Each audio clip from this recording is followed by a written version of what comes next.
La palabra con nosotras, con nosotros. Una reflexión de la palabra cotidiana en diálogo con el acontecer de la comunidad universitaria.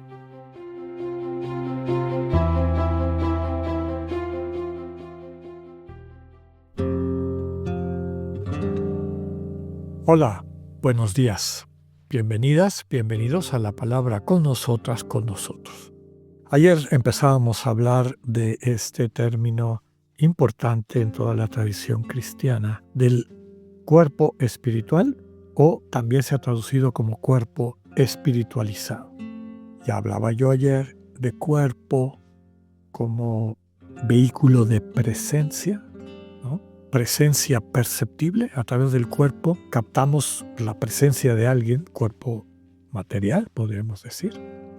Está hablando de dos somas, dos presencias, la presencia psíquica o natural, como traduce Alonso Schöckl en el texto que leímos, y otro tipo de cuerpo o presencia perceptible, pero de tipo espiritual.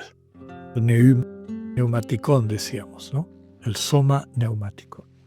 Si nos abocamos meramente a una realidad física, es decir, tangible materialmente, yo creo que perdemos el sentido de lo que está diciendo. Es básicamente una realidad perceptible a la conciencia humana. Como Dios es perceptible, accesible a la conciencia humana. De hecho, todo el camino espiritual es el tratar de desarrollar la sensibilidad interna para captar esa presencia amorosamente comunicativa de Dios en todo lo que nos rodea. Ya hemos citado muchas veces el final de los ejercicios, la contemplación para alcanzar amor, que es una especie de examen final cuando el ejercitante, quien ha recorrido esa mistagogía, esa pedagogía espiritual propia de los ejercicios, ha desarrollado la sensibilidad para captar, para percibir esa presencia amorosa, comunicativa de Dios en todo lo que le rodea. No se queda en la superficie de lo perceptible por los sentidos, sino con el corazón capta, experimenta, vive esa manera como Dios se le entrega, se le comunica en la realidad del entorno, de la creación, inclusive la realidad inanimada, una piedra, una montaña, el cielo, etc. Y desde luego también en el dinamismo de la vida, en los vegetales, en los animales, etc. Presencia que se puede percibir. Hay una presencia que es accesible desde una perspectiva psíquica, ese sería el soma psíquicón, ¿no? Cuerpo natural, como dice Alonso Schöckl, y hay otra que es accesible a nuestro espíritu, a nuestra conciencia vinculada al espíritu, a nuestra capacidad de percibir en quienes nos rodean este misterio de la persona con quien podemos entablar estas relaciones de comunión, ¿no? Eso lo ha vivido Pablo. Me imagino, por la manera como describe la propia argumentación, que le consta que hay personas en esa comunidad que lo han vivido. Ese es un dato. El otro dato es que no todas las personas que se habían dicho cristianos o que habían aceptado formar parte de las comunidades habían tenido acceso a esa vivencia. Y eso es lo que Pablo critica cuando dice, al final, lo veíamos hace un par de días, ¿no? Algunos de ustedes todavía no saben nada de Dios. Y para vergüenza de ustedes lo digo. Esto saber de Dios, les recuerdo, no han leído su catecismo, no tienen estas ideas o conceptos de Dios. Lo que les está diciendo es no han vivido a Dios. Y se los digo para su vergüenza. Por eso me están haciendo estas preguntas, ¿no? Un poquito más adelante les dice, me están preguntando cómo resucitan los muertos, con qué cuerpo salen, y les dice, necios. ¿Necios por qué? Pues porque quien se abre, quien empieza a percibir esta realidad del soma neumaticón, del cuerpo espiritual, el cuerpo espiritualizado, la presencia accesible a través de la sensibilidad del espíritu, no me estarían preguntando estas cosas. Porque lo percibirían, lo vivirían. Para ustedes sería una realidad. Así termina el versículo 44 cuando dice, si existe un cuerpo natural, existe también un cuerpo espiritual. Y ese cuerpo espiritual encuentra su plenitud cuando, habiendo atravesado el proceso de capacitación, de maduración de nuestra condición de imagen divina en esta vida, pues alcanzamos la plenitud cuando hacemos el último acto de amor en cuanto a entrega, cuando ponemos nuestra vida totalmente en las manos de Dios. Y así accedemos a esta vivencia del cuerpo espiritual. Bien, va a seguir elaborando esto ahora con una nueva argumentación. Ya ha contrastado antes a Adán y al Señor Jesús. Vamos a leer del versículo 45 en adelante. Así está escrito: el primer hombre, Adán, se convirtió en un ser vivo. El último Adán se hizo un espíritu que da vida. No fue primero el espiritual, sino el natural, y después el espiritual. El primer hombre procede de la tierra y es terreno. El segundo hombre procede del cielo.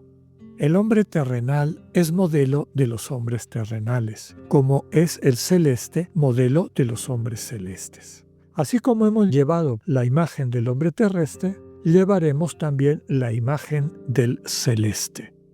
Palabra de Dios. Vean cómo ahora se acerca Pablo, retomando desde luego el texto bíblico y lo que tiene de inspiración para entender nuestro camino, nuestro recorrido hacia la vida plena, ¿no?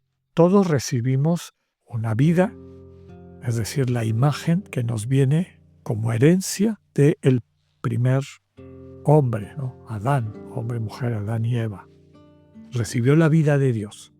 Pero este elemento espiritual, recordemos que Adán, teniendo la posibilidad de una vida plenamente espiritual, en el relato, desde luego simbólico, poético, cambia su relación con Dios, este Dios que lo visitaba y que estaba ahí para acompañarle, en entender, alcanzar su dignidad y finalmente identidad de ser imagen de ese Dios, cambia eso por un objeto, el fruto prohibido, ¿no?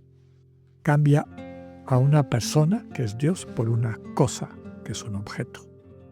Y de ahí en adelante, esa es una tendencia, podríamos decir, que el ser humano tiene hasta que tiene esta experiencia de redención, cuando se encuentra con un Dios que se acerca a rescatarnos de nuestra condición cosificada, objetualizada, y nos enseña a ser personas, porque se comunica con nosotros como personas, es decir, amándonos. No nos trata como cosas, como objetos, sino como personas. Y eso es lo que nos permite desarrollar en nuestra conciencia, dar el paso de lo natural, de lo psíquico, a lo neumático, de lo meramente racional, podríamos decir, material, objetivo desde esa perspectiva, a lo radicalmente subjetivo, a nuestra condición de personas que ya nos vinculan con la realidad de la vida plena. Y es el amor de Dios el que hace ese milagro. Cuando nos ponemos en sus manos, empieza a brotar, por seguir de alguna manera la analogía anterior que ha utilizado Pablo, empieza a brotar en cada ser humano esa planta nueva, recordando como de una semilla en la que no había manera de entender lo que después vendría, pues cuando la semilla es transformada, empiezan a surgir los elementos que después se constituirán en la totalidad, en la maravilla de la planta de maíz o inclusive de un árbol que también surgen de las semillas. En esa relación de amor con Dios, el hombre terrenal solamente transmite esa terrenalidad, ¿no? En cambio, el hombre celeste, es decir, Jesús, verdadero hombre, a través de su amor, empieza este dinamismo en cada una y cada uno de nosotros para que empiece a brotar en la vida, en la conciencia de cada quien, de lo que somos capaces, de este cuerpo espiritual. Que tengan un buen día, Dios con ustedes.